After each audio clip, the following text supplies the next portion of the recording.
কুকুর বাজার করছে। ঠিকই শুনেছেন, মনিবের ব্যস্ততায় বাড়ি থেকে দূরের বাজারে তালিকা মতো বাজার করে এনে দিচ্ছে পোষা কুকুর রানী। আর এই বিষয়টি রীতিমতো অবাক করেছে যশোরের মানুষকে।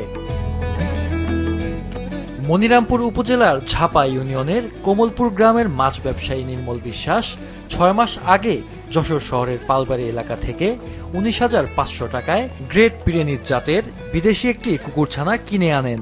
রানী নামের কুকুরটিকে তিনি প্রতিদিন প্রায় ৫০০ টাকা ব্যয়ে মুরগির মাংস সহ নানা খাবার খাইয়ে সন্তানের মতো লালন পালন করছেন। আর আমি যখন বাড়ি না থাকি, ওরা কিন্তু বাজার চিনই দেয়া, ওই বাজারে অনুযায়ী ও স্লিপ আমাকে বাড়ি ওয়াইফ স্লিপ অনুযায়ী দিয়ে দেবে। স্লিপ দিয়ে ওই বাজারে যাবে, ওখানে গেলে যে দোকানদার ওনার থেকে উনি মাল ছেড়ে দেবে টাকা নেওয়ার পরে।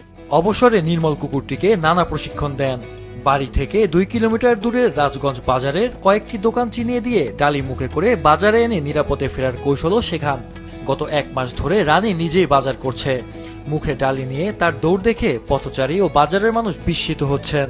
পুকুরে বাজার করেছে এবং টাকা দিয়েছে, এটা দেখে আমি একেবারে অবাক হয়ে গেছি।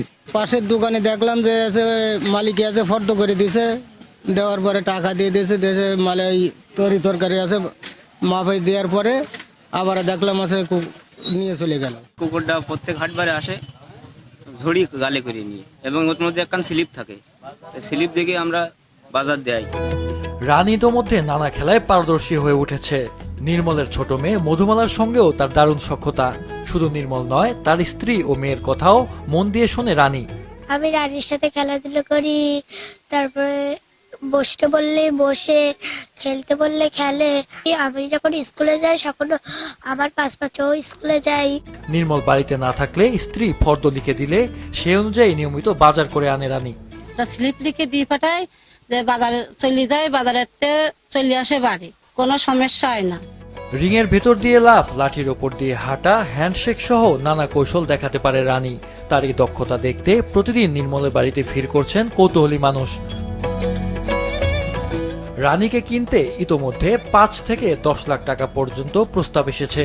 তবে রানীর মালিক নির্মলের ভাষ্য, রানী তার সন্তানের মতো, কোনো অর্থের বিনিময়ে তাকে বিক্রি করবেন না।